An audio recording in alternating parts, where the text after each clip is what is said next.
Hello guys, you're welcome back to my channel Fun with Physics. Now in the last lesson we actually were able to establish two fundamental principles of pressure, especially when it comes to action on solid surfaces. Okay, we know that pressure increases when you increase the force and you keep the area, you're keeping the area steady, or you're maintaining the area constant. And we also know that pressure increases when you decrease the area, that is maintaining the force, that is not altering the force. So these two fundamental properties was what we were able to establish in the last lesson. In today's lesson, we are going to look at liquid pressure. I'm sure many of you have actually dived before, or you've actually swimmed, let's say in a pool, in a lake, a river, or a stream. Okay, now if you've actually swimmed before, you will notice that if you're underwater, you experience pressure, or you feel as if the weight of the water is on you. Okay, that's the pressure of the water that is exerted on your body, the whole of your body. Okay, in a liquid, particles will flow or glide over one another. We know this from our kinetic model or kinetic theory, right? Now, if you have a liquid, let's say this liquid here, the particles or the molecules will glide over one another, or will slide and bump on each other, right? So if you have a container, it will actually bump on the container, collide with the container, isn't it? If you have an object inside, it will also collide with the object at regular interval, right? But stay towards the bottom of the container. The attractive force between particles are strong enough to hold a specific volume, but not strong enough to keep the molecules sliding over each other. Now, liquid pressure is as a result of few things. If you look at it from the atomic molecular theory or kinetic theory, we can come up with this, that the pressure is because they are actually bumping on each other on the sides, on the walls, right? Actually hitting each other, colliding with each other. So that's one cause of the pressure. Another cause is due to the weight of the liquid above. Okay, the weight of the liquid that is being exerted on whatever item you have. So if you have an item here on the surface here, the weight of the liquid will exert pressure. Okay, the pressure will actually be exerted on that object due to the weight of the liquid. Okay, it means the more the liquid, the more the pressure the object will experience, isn't it? Okay, now liquid cannot be compressed. Now we can try this at home, we can try this anywhere. You have a syringe, put some water and close this place with your thumb and try to compress the liquid. You are going to observe that it will not compress, isn't it? You observe that it will not compress. But look at the right side of the screen, you will notice that the object here is being compressed, right? So for that reason, we can say that liquid cannot be compressed, but solid can be compressed. Now, if we cannot compress liquid, and then we decide to apply more force, what will happen? What will be the result? You can't compress it and then you apply more force. Of course, the force will be distributed, right? The force will be exerted. You are going to increase the force, it will be distributed, that is, it's going to act in the liquid in all direction. Okay, making the pressure to act in all direction. Remember, without the force, there is no pressure. Okay, now we can actually demonstrate this pressure act in all direction using this, a plastic bag with water and then several pinholes around. Okay, when you compress it, there will be jets of water coming out from each of the holes horizontally. Okay, you know why it's horizontally? Because the pressure is acting equally from all directions, like what we have by the right hand side here. The pressure is acting equally on every side of the plastic bag in all directions. So the jet is going to come out horizontally. Of course, here it's falling because of gravity, okay? So it's coming out horizontally but falling, of course, because of gravity. But we're also affected by gravity in one way or the other, right? So the pressure pushes the water out of the hose straight and it falls because of gravity. Liquid pressure increases when you swim deep down. Sorry, we'll have deeper down here, but it should be deep down. The pressure of a fish at the bottom of the lake is bigger than the pressure at the top or halfway down.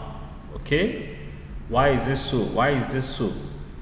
Why is the pressure at the bottom deeper than bigger than the one you have up, or maybe halfway? Okay, now because the pressure is much more bigger, we can see that the construction of the dam here has a thicker wall compared to the top. Okay, so since we have more pressure here, it's wise enough for us to have thicker walls so that we don't get to destroy the dam. The pressure here doesn't get to destroy the dam. So do you know the reason why we have more pressure here? Can you figure out the reason? Okay, don't worry, in a short while you're going to know the reason. At the bottom, the pressure is twice than at the middle of the lake. This is why in dams, this is why walls in dams are constructed thicker at the bottom, because we have more pressure here, okay, than at the top. So here, if we have 1000 Pascal here, at the bottom is going to be 2000 Pascal. Okay, it's going to be twice. All right. Now we want to figure out the reason why we say the pressure at the bottom is always more than the one at the top, especially in a liquid. Now look at this. This will help us to figure out the reason. Now this is a straight line and have an object O placed at the same point, at the same level in each of these. But notice that the water above this O here is not, the first one is not that much compared to this, and this one, the level of the water is much, right? That means I can say that this one is deeper. The level of the water here is deeper. This one is deeper, more deeper than this, and then this, right? I'm not talking about the container, I'm talking about the water, just the water, okay? Now this water here, we exert less weight on this O because it's not much, isn't it? The weight is not that much. This one we exert more weight than the first one on O, on object O, but this one would exert the most weight, more weight compared to the previous one on O, right? Because of the level of the water, right, above O. So we can say that pressure, the more the level of the water, the more the pressure. Okay, so pressure is actually in liquid is determined by the weight of the liquid. So the more the weight above you, the more the pressure you experience. Now look at the observation, what you have on the screen. Can you explain the observation? How many of you can explain the observation?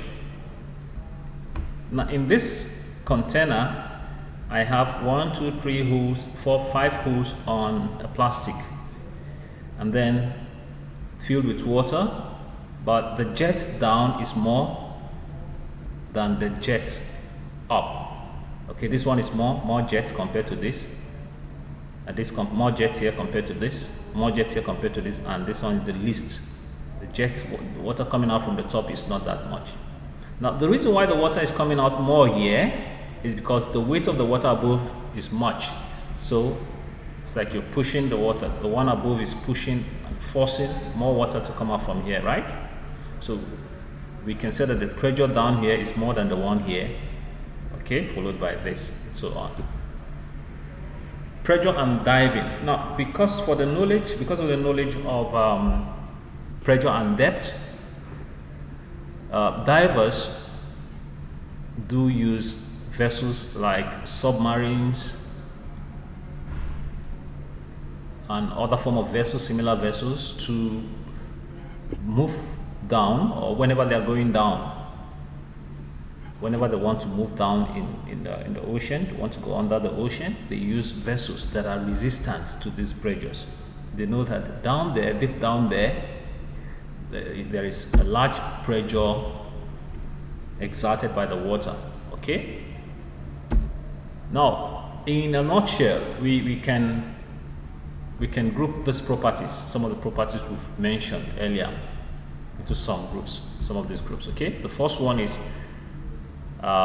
pressure increases with depth. Okay, like what you have in the screen. The lower you go in the water, the more the pressure, because of the weight of the water above you, right? So that's one. Number two, pressure acts in all directions. Like the experiment that I talked about earlier, the water jet experiment from a plastic container. Okay, so it goes to show that pressure acts in all directions. Since the water is ejected from all directions, from all sides, it means the force or the pressure is acting equally from all the sides, from all the direction in the container. Okay, so if you have an object like what you have here, submarine, pressure acts from all directions, from all sides equally on this submarine. Okay, that's number two. Number three, pressure doesn't depend upon the shape of the container. Now notice that this shape here is bigger than this and then this. Okay, but at the bottom, at the bottom we have equal pressure as measured or as read by the pressure gauge there. If you look at the pressure gauge, you see that the readings are the same. So irrespective of the container, the pressure at a given level is the same. So pressure doesn't depend upon the shape of the container. Whatever container you have at that level, you have the same pressure as another container, whether it's big or small. The pressure exerted at any given level is the same, provided the level is equal, right? Here, provided the levels, all the levels are equal, level of water, and then we have equal pressure at the bottom. Pressure at any level in the liquid is the same. Pressure at any level in the liquid. So at any given level, the pressure exerted is the same. So from our pressure gauge here, on this level here, the straight dotted red line, we see that the gauge gives us the same reading. So we can conclude that the pressure on this level is the same. So if you go down, pressure at the bottom is the same. Pressure at the surface is the same. Okay, pressure a little bit below the surface is the same. Okay, provided the level is the same. Okay. Number five, pressure depends upon the density of a liquid.